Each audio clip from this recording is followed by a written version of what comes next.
Doug Ford just called Mark Carney Santa Claus.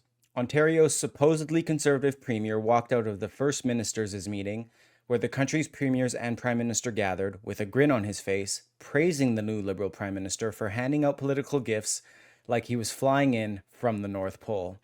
And look, while other premiers like Danielle Smith and Scott Moe came to this meeting pushing hard on pipelines, energy development, and sovereignty, Ford sounded like he was auditioning for a role in Carney's cabinet.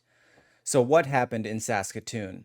Is Ford falling in line with the Liberals again, much like what we saw during the federal election? Is he hedging his bets with a future candidacy in the federal Liberal cabinet, or what? Well, I'll let you be the judge. Let's just take a quick listen of what Ford had to say. I'm going to be very blunt here. This has been the best meeting we've had in 10 years. Simple.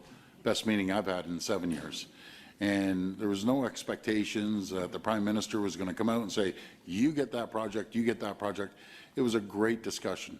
Now, we were all talking. Now it's time to put it into action. All of us are responsible. But I thought it was an incredible meeting, great communication, great collaboration, and we all walked out of that room united.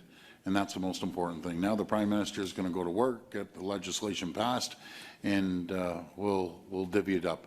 I described him today as Santa Claus. He's coming, and his sled was full of all sorts of stuff. Now he's taking off back to the North Pole. He's going to sort it out, and then he's going to call us. So, and we're building a short of Santa Claus is my big belly. I got to loan it to him. So on June 2nd, Canada's premiers met in Saskatoon for the First Ministers' meeting, the first time the gathering had been held in Saskatchewan in 40 years. The meeting was marked by an unusual consensus among the premiers and the federal government as Carney outlined a new 2-year timeline for approving nation-building projects under a streamlined federal process. The plan includes eliminating internal trade barriers and forming Indigenous equity partnerships. But as you'll find out later in the video, that consensus was shattered only a day later, so make sure you stay tuned for that.